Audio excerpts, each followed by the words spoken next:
বালাপাড়া, এটা কি আমাদের আলোয়াফর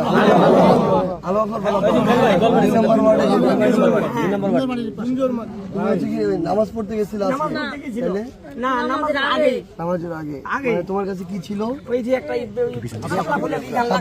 ব্যাচ ছিল, ওটা দেখে তারপরে কি শাপলা ফুলের লোক তোমাকে থাপ্পড় মারছে? কে ওখানকার, কে ওইটা? ও কি করে? বিএনপি করে? ওরা বিএনপি করে? ওরা বিএনপি করে? তখন তোমাকে মানে কয়েকটা মারছে এরকম?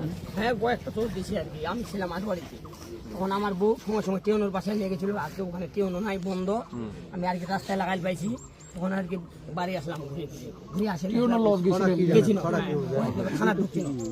মানে এদের এতটা ইয়া হয়ে গেছে। আমি শুধু একটা জিনিস বলি, মানে বিএনপি যদি এদের এই ধরনের মানে সন্ত্রাসী নেতাকর্মী গুলাকে না ঠিক করতে পারে, বিএনপির অস্তিত্ব এই দেশে থাকবে না। এরকম বলে দিতেছি।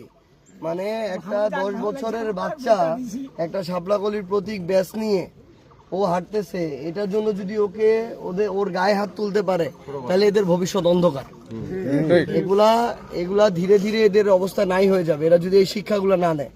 আমি শুধুমাত্র মানে তারেক রহমান না, বা এই আসনে ব্যারিস্টার নওশাদ জমির না, আমি সবাইকে এই জিনিসটা একদম স্পষ্ট করে বলতেছি, বিএনপি যদি ওদের নেতাকর্মীগুলো ঠিক করতে না পারে, তাহলে আমরা ঠিক করার দায়িত্ব নিয়ে নিব। কিন্তু ইনশাআল্লাহ একদম একটাকেও ছেড়ে দেওয়া হবে না ইনশাআল্লাহ।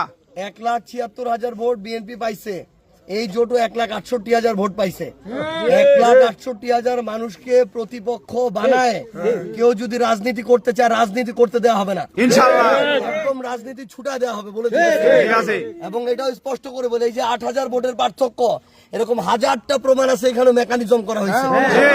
আমাদেরকে ভোটে হারাইতে পারতো না, ভোট কেন্দ্র আটকায়, ভোট কেন্দ্র দখল করে এদের সন্ত্রাসী নেতাকর্মীগুলা সাংবাদিক সাজে এরা ভোট চুরি করে এটা করছে।